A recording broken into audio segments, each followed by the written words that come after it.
नमस्कार गाववाल्यांनो, या पावसाचा सीझन आहे आणि आम्ही आणलं ही कुरडूची भाजी. आज आमची मम्मी ह्या भाजीची रेसिपी दाखवणार आहे. तर चला बघूया मम्मी कशी बनवते. पहिल्यांदा मम्मीने व्यवस्थित भाजी नीट करून घेतली आणि नळाच्या पाण्यावर ही भाजी स्वच्छ धुवून घेतली. मग मस्तपैकी बारीक धरून आदळावर चिरले.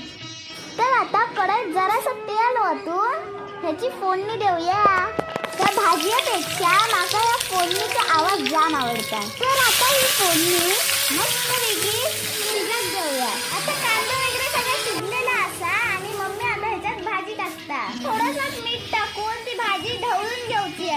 तर भाजी शिजेपर्यंत त्याच्यावर झाकण टाकून ठेवूया. भाजी शिजली तशी औशीन वाईट खोबरा टाकून ती चांगली ढवळले आणि भाकरी घेऊन मी तर तयारच होते भाजी भाकरी खाऊसाठी. तर आजचा ब्लॉग आवडला असेल तर लाईक फॉलो शेअर नक्कीच करा. Bye bye.